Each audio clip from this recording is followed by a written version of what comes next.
Olá, estamos iniciando mais um Cidadania. O nosso convidado é o professor Glauco Arbix, coordenador executivo do Observatório de Inovação e Competitividade da USP. O nosso tema será a inovação no Brasil. Professor Glauco, muito obrigado pela oportunidade dessa entrevista. É um prazer. Eu queria que o senhor falasse um pouco do observatório, quando ele foi criado, como é que ele vem funcionando, para a gente poder então prosseguir na nossa conversa. O observatório foi criado em 2007 como um projeto no interior do Instituto de Estudos Avançados da Universidade de São Paulo.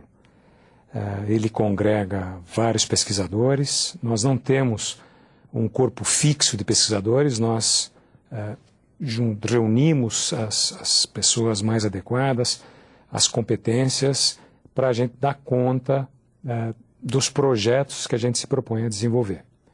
Se eu pudesse resumir numa frase, o observatório, a gente consegue mobilizar uma série de competências em várias áreas e executar os trabalhos que a gente se propõe. Isso diz respeito, basicamente, à nossa concepção do que é inovação. Inovação não é uma atividade restrita a uma disciplina. Não é uma atividade que a física, ou a economia, ou a sociologia, ou a química possa dar conta isoladamente. A inovação é uma atividade multidisciplinar, multi-institucional, ela é plural por excelência, ela é uma atividade de encruzilhada.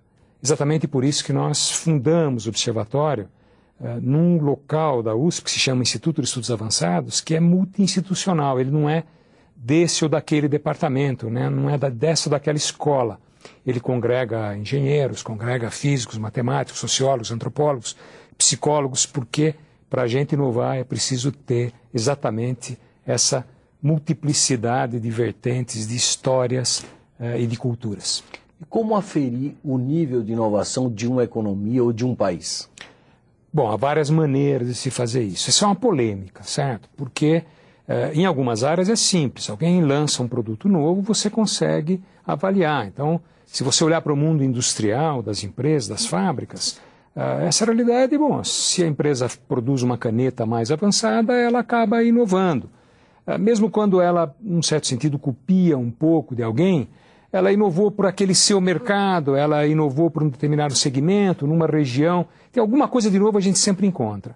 O problema fica mais complicado quando a gente está em áreas que são chamadas áreas de serviços, certo? Aí, como é que você avalia quando um call center, quando um atendimento de um banco é mais ou menos inovador? Então, é sempre mais difícil quando você trabalha com aquilo que é chamado de intangível, né? Porque o produto, aquilo que uma empresa gera, não é exatamente palpável, não é aquilo que que você atinge fisicamente.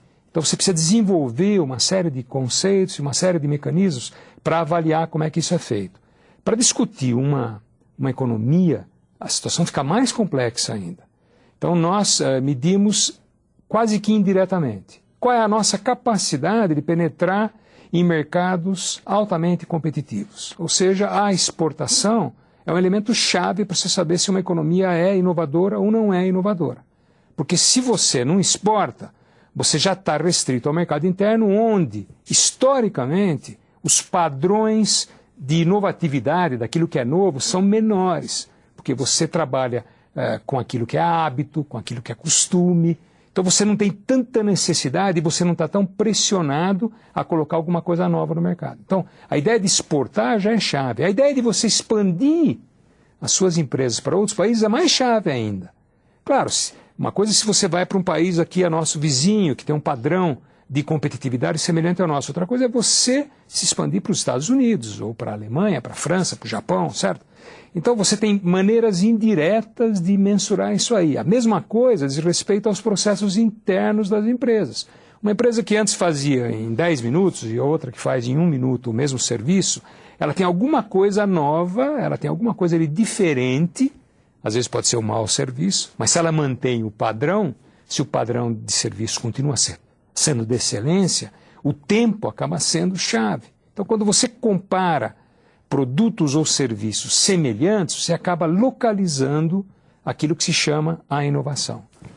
No caso do Brasil, isso é bastante complexo, porque os nossos sistemas de aferição, de mensuração, para a gente medir aquilo que é novo, o que não é, são muito fracos. Nós estamos começando, o Brasil está engatinhando isso. Nós, num certo sentido, pagamos um pouco o preço da nossa herança de ter uma economia muito fechada. Como paga também a China, a Índia, que são nossos competidores diretos. Eles também pagam isso, entende? O Observatório, o ano passado, fez uma pesquisa comparativa com outros países. O senhor poderia falar um pouco dessa pesquisa? Claro, nós fizemos essa pesquisa para o Ministério do Desenvolvimento, por meio da Agência Brasileira de Desenvolvimento Industrial, que é a BDI, que fica aqui em Brasília, que nos encomendou uma pesquisa para a gente captar as tendências e estratégias de inovação em 7 países. Os países eram Estados Unidos, Canadá, França, Reino Unido, Irlanda e Finlândia, e na Ásia o Japão. Cada um deles tem uma história de porque eles foram escolhidos, mas em todo caso há uma diversidade de experiências. Em uns o Estado é mais forte, em outros é mais fraco, em uns são países muito pequenos, é muito difícil você comparar o Brasil com a Finlândia. Perto do Brasil, a Finlândia, com todo o respeito, um país altamente civilizado, é praticamente uma tribo, entende? De 4 milhões, 5 milhões de habitantes, como a Irlanda. Então as características são muito diferentes. Então a ideia de você comparar automaticamente é muito difícil. Mas nós podemos extrair uma série de lições. Quais foram as conclusões? A primeira delas é o seguinte: nós temos que investir nas pessoas. Não há como falar em infraestrutura de inovação se você não tem um sistema educacional bom, um sistema de educação de qualidade e formação de gente que consiga pensar de uma maneira mais ágil. Em segundo lugar, nós precisamos mudar a cultura das empresas. As empresas são muito hierarquizadas e no Brasil isso é muito forte. As empresas precisam aprender a ouvir, não apenas a ouvir o mercado, mas a ouvir os seus próprios funcionários. Elas têm que exatamente diminuir o nível hierárquico no seu interior, elas têm que ter abertura para aquilo que é novo, elas têm que investir nessas pessoas para que elas consigam ter um sistema permanente de apresentar possibilidades de mudança dentro da própria empresa. Terceiro lugar, evidentemente, é preciso, quando a gente pensa num país, é que o ambiente econômico seja amigável à inovação. Se eu consigo vender um produto velho e obtenho o mesmo retorno se eu fizer um produto novo, a pergunta é: por que eu vou fazer o novo se o novo é mais arriscado, se o novo é mais caro, se eu preciso pagar melhor os funcionários para fazer algo novo, se na verdade eu tenho uma carga tributária que me corrói toda a minha lucratividade, se eu tenho um sistema burocrático que me impede de ser ágil o suficiente para disputar mercado, se eu tenho uma legislação que é totalmente intrincada, de tal forma que quando o governo decide uma coisa, a justiça, o sistema judiciário interpreta de uma outra forma, ou o Ministério Público, ou o TCU. Então, esses componentes do ambiente fazem com que uma economia seja mais ou menos amigável à inovação.